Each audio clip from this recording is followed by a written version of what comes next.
In an age of broiling discontent in the political pantheon at large, it's almost petty to isolate just one figure for our collective contempt, but Thor's beard! If there were ever a contender whose recent conduct justifies precisely goddamn that, it's the Jimmy-armed jackass John McCain. This story of Russia and possible connections to Trump associates during the campaign, you just alluded to this a second ago. About a week ago, you said this. There's a lot of aspects with this whole relationship with Russia and Vladimir Putin that requires further scrutiny. You went on to say, in fact, I think there's a lot of shoes to drop from this centipede. Hello, Mr. Prime Minister. How are you? I'm good, thank you. Hello, dear Senator. How are you? Well, I've been reading about the new attacks in the eastern part of your country by Vladimir Putin, and it's not surprising. It's important for us to provide lethal defensive weapons to your country and do it immediately. It is a fact that Vladimir Putin tried to affect the outcome of our election. None of us, and I'm sure you, Mr. Prime Minister, are not surprised that Vladimir Putin should decide to test the new president. Absolutely, I agree totally, and I hope that President Trump will press on Putin because of these events. What happened? And I will do everything I can to be of assistance. I'm John McCain, and I approve this message. Oh, but Democrats love him. Of course they do. He never fucking wins. He's the Gilbert of American politics. He failed in 2000. He was supremely fucking shit-hammered in 2008. And let's have some warm milk and a Cosby colada and definitively put to fucking bed the outright fiction that Palin torpedoed McCain's campaign. Bitch, do you remember '08? The only time Methuselah McCain was competitive whatsoever was when Mondo MILF barreled through the front fucking door. And for the briefest of moments, old Johnny McSee was able to maintain an election. You want to post-mortem on Edgar Winter's grandpa over there? Grab a bone saw and dig into this Buick-sized butthole tumor. And let me just offer an advance warning to the old, big-spending, do-nothing, me-first, country-second crowd. Change is coming. Well, there's a consummate vessel of paradigm-shattering reform, a craggy fucking lawn gnome who's old enough to remember the last time Sony turned a profit. Cunt-lapping libs love John McCain for the same reason Hannity loved Combs. Outward politeness, latent senility, and an unrivaled propensity for smiling ear to ear while taking a double-headed dicking. It is an honor to be here with Al Smith. I obviously never knew your great-grandfather, but from everything that Senator McCain has told me,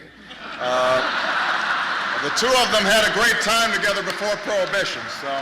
As for why he breaks wind at the merest mention of Trump, let's just say Freud was onto something when he opined, "We despise most vociferously the problems we create for ourselves." And if Donald Trump is indeed a Frankenstein monster, the villagers have John McCain's cloying obsequiescence to thank for it. In the same way that Donald Trump's unscripted savagery seems a direct repudiation of Obama's overly rehearsed telepromptery, it's clear as a cowbell now how Trump's win-win-win mantra might be fucking kryptonite to a serial silver medalist like John fucking McCain. And let's rap about the comb-over for a beat, shall we? You might dismiss this as mere juvenility or character assassination, but really ponder this for a beat. Do we seriously have the capacity to trust a man who sincerely believes we're naive enough to be unaware that he's balder than Jenna Jameson's slatch trap under that fucking thing? Correct the record of Filipino preteens chained to a pipe in Chelsea Clinton's basement, cranking out 15 different phylums of unfunny Trump-haired memes noon to night. At least he's dispelled the fucking rumors. What the hell do you think is under McCain's fucking hair flap? The Wizard of Oz? The Lollipop Guild had a more believable hairline. Operative point being, how do you trust a cat whose entire skull is a fucking lie?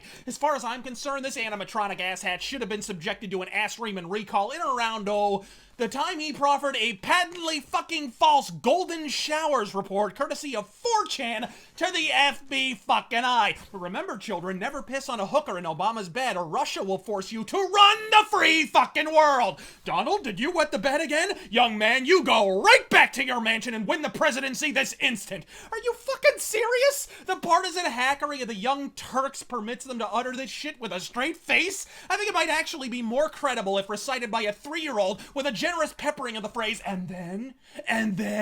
So wait, McCain has the time to entertain and even publicize reports absent discernible evidence proffered anonymously from an entity known for its capacity to fucking troll, yet for the past 3 decades he's made a 9-to-5 occupation out of expressly fucking ignoring perfectly credible intelligence reports about Iraq, Afghanistan, and anywhere the fuck else this wizened old warhawk wants to send your kids to fucking die. Oh, but he's a war hero, Fist! How dare Trump suggest otherwise? No, how dare Trump wait so long to say the fucking obvious? Getting captured makes you a war hero like falling off a cliff makes me a fucking Sherpa. And hey, you know what generally disqualifies you from being considered a war hero? Let's see. Failing to properly maintain your weapon, being caught out of regulation uniform. Oh, that's right! Actively collaborating with the fucking enemy! To the Vietnamese people and the government of the DRVN, from John Sidney McCain, 624787, Lieutenant Commander, U.S. Navy. I, as a U.S. Airman, am guilty of crimes against the Vietnamese country and people. I have bombed their cities, towns, and villages and caused many injuries, even death, to the people of Vietnam. Since I arrived in the camp of detention, I have received humane and lenient treatment. I received disciplinary treatment and food, even though I came here as an aggressor, and the people who I injured have much difficulty in their living standards.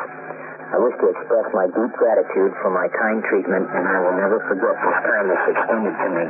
We'll take a bow, Tokyo Rose. And hey, it was nice of the media to sit on that audio for 49 fucking years until after he replaced the great Barry Goldwater, arguably the single biggest downgrade since New fucking Coke, by the way. Honestly, it's at least as much our own fault for dismissing McCain's detractorship as conspiracy quacks for 30 fucking years. We entertained this inveterate fucking bullshit artist when he pinned a war hero distinction on his own translucent torso, and old Cotton Hill's been bragging about how he killed 50 men ever since. Why then is he a seemingly permanent fixture in the Senate, rarely challenged in primaries, and on the rare occasions that he is, defeating all comers handily? In one word, media. Local media, to be precise. Now that may seem a quaint artifact from the Mesozoic to every other contiguous fucking state, but local media in Arizona has a peculiar devout following. We're one of the few capital cities that still have several television channels unaffiliated with a major network like NBC or ABC that routinely outdraw said alphabet soup networks in primetime. Oh, thanks to aging viewership and the internet, they're dying just as steadily as everything the fuck else on terrestrial television. But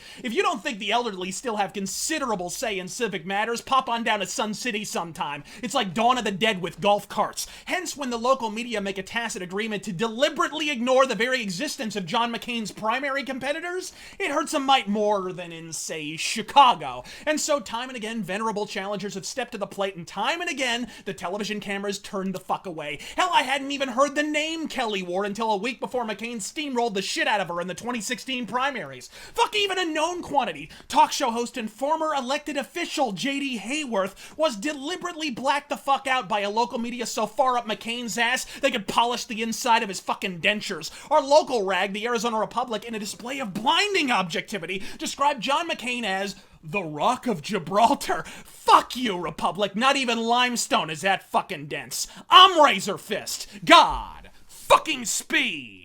You sell your oldest friends, you sell your countrymen, and yet we know your name. Traitor, traitor!